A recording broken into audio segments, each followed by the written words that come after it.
You see, it took all of my strength, and of course a little extra push from my wife, Erica, for me to agree to do this. Because I don't do this.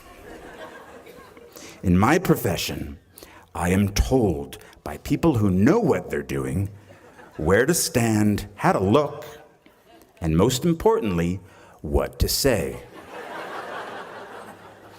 But you've got me. Only me.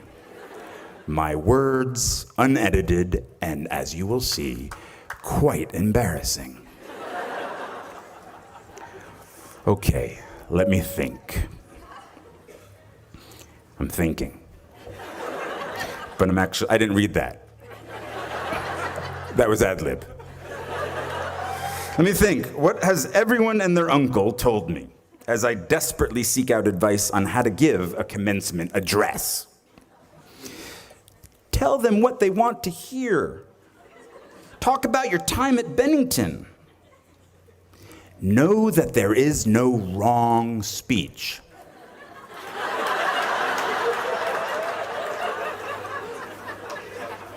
I like that one. Just keep it brief. That was my father-in-law.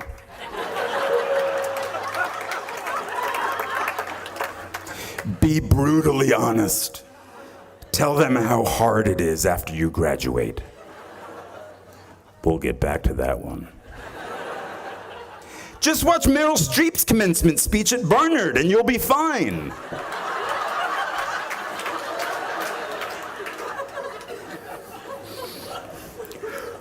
What did Beckett say? I can't go on. I'll go on. So even if I don't burn in your hearts and minds long after this speech is over, even if I don't inspire you to reach for the stars and beyond, even if I am erased from your memory after one glass of wine tonight, where am I going with this? I can't go on. I'll go on. You know, I won't speak of my time here like some old fisherman. You have already had your time here. You have your own story to tell. But I have to say, for me, it did start here, in Vermont, on a very rainy night. It was 1987, and I was a prospective student. The rain was coming down so hard, it was impossible to see that I was meeting the person who would later become my greatest friend and collaborator. A freshman who would, 17 years later, introduce me to the woman that became my wife. I'll call him Sherm, because I do. It was late at night on the road right there near Booth House. And despite the dark night and the heavy rain, this place was so alive. The lights pulsed from each of the dorms. Now, I was a kid from New Jersey who went to an all-boys Catholic high school. I was 4 foot something. I mumbled when I spoke. I wore a sort of woman's black velvet cape.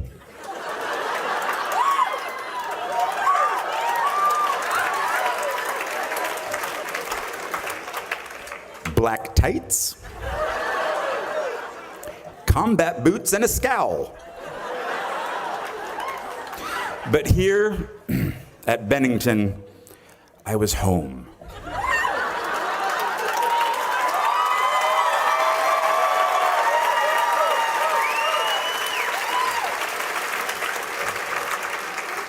And I have to say, it doesn't get better. Yeah. Just, let me clarify. There are not shinier, more important people out there. Your fellow students, your friends, sitting around you are as good as it gets. 22 years after my own graduation, I have worked with my rainy night friend and fellow graduate, Sherm, on countless productions he has written, in all stages of development from living rooms to off-Broadway. Brooks, Ian, Justin, Brett, John, Matthew, Jim, Sean, Hyla, Nikki, and the Bee are all classmates I shared my time with here and still work with, and am lucky to call my friends. We are very spoiled here. People always say to me, for such a small school, it seems like there are so many of you.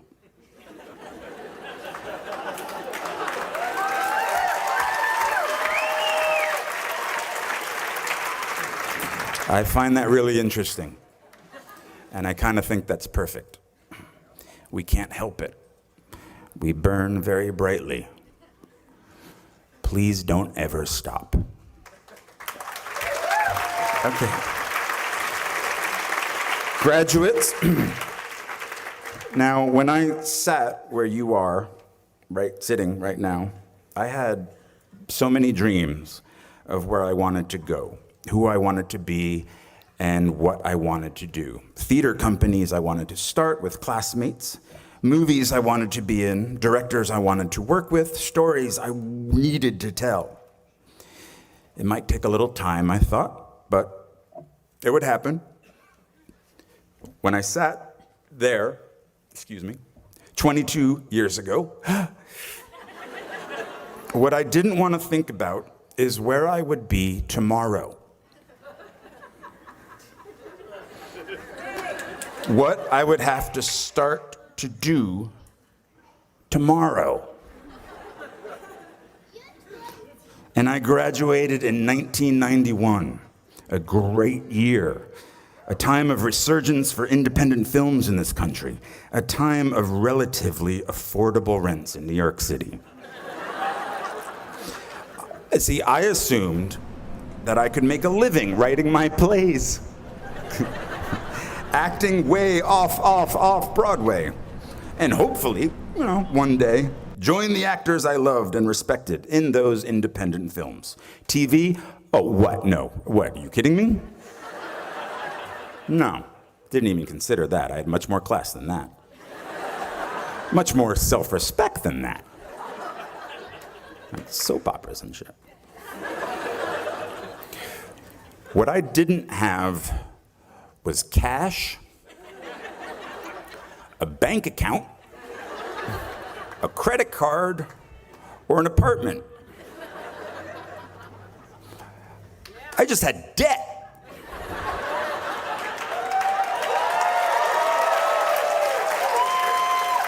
A big, hungry, growing larger every moment debt. So as you will tomorrow, I had to leave beautiful Vermont. I packed the life that I knew with socks and a toothbrush into my backpack, and I slept on couch after couch after couch after couch at friends' apartments in New York until I wore out their rent-paying roommates' welcome. I didn't want a day job. I was an actor. I was a writer. I was a Bennington graduate. I had to get a day job. I dusted pianos at a piano store on Ludlow Street for 5 months. I worked on the property of a Shakespeare scholar for a year, pulling weeds and removing bees' nests. I went on unemployment once, but not for long. I couldn't handle the guilt. Eventually, I was able to pay rent for a spot on the floor of an apartment on the Lower East Side, but my roommate had a breakdown and disappeared. He later resurfaced in a religious cult. I'm making this sound romantic. It really wasn't.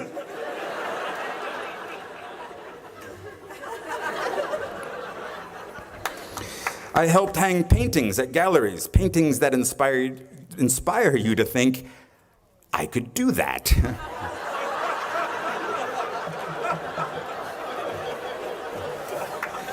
And then, finally, after 2 years of job and couch surfing, I got a job in application processing as a data enterer at a place called Professional Examination Services. And I stayed for 6 years. 6 years. Longer than my time at Bennington. From the age of 23 to 29. Well, they loved me there. I was funny. I wore black, no cape, no tights. I smoked in the loading docks with the guys from the mailroom, and we shared how hungover we all were. Everyone called each other Shorty. I don't know. What's up, Shorty? How you doing, Shorty? Oh, so hungover, Shorty.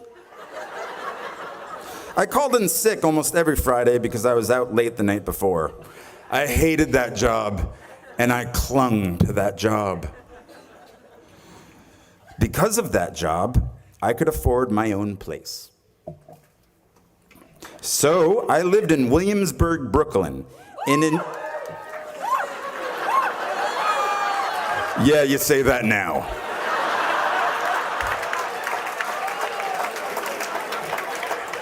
Oh, my kingdom for a time machine. Yeah, that's right. I lived in an industrial loft.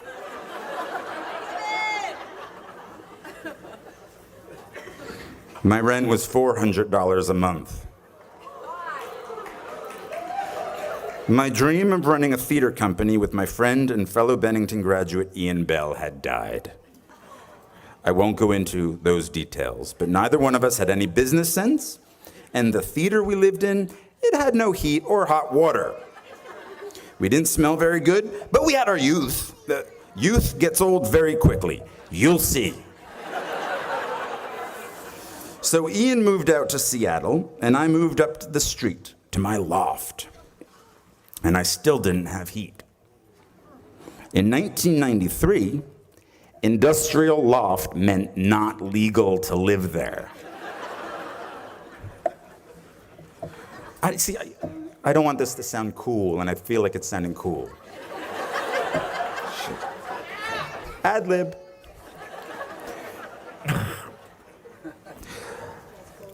But I did have hot water.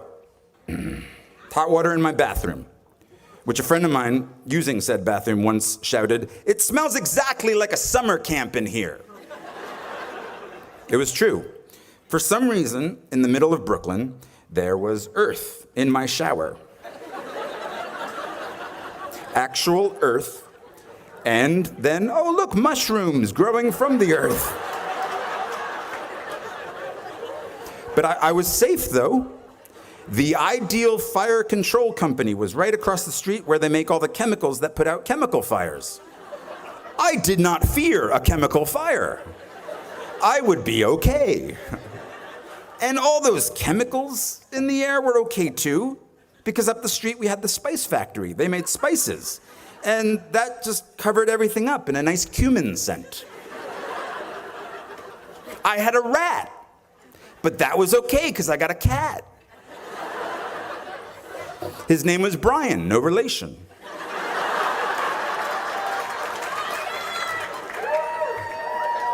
My grandmother had given me a pink pull-out couch. Oddly, no friends or recent graduates wanted to crash on my couch. So I put the couch on its end so Brian could climb it and look out the window. I had only the one window. I myself could not look out the window. It was quite high. So I had no heat, no girlfriend. What, are you kidding me? No acting agent. But I had a cat named Brian who told me of the world outside.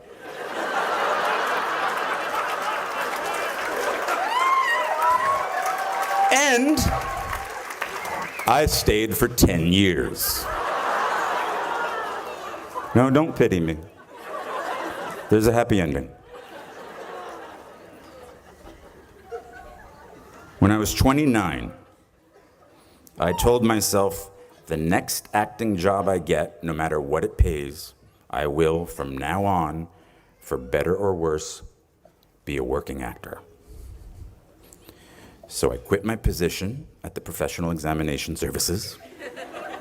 My friends really weren't happy about that because it was so easy to find me when I worked there. Work was the only place I had the internet. This was at the beginning of the internet. And now I didn't have either the internet or a cell phone or a job. But something good happened. I got a low-paying theater job in a play called Imperfect Love, which led to a film called 13 Moons with the same writer, which led to other roles, which led to other roles.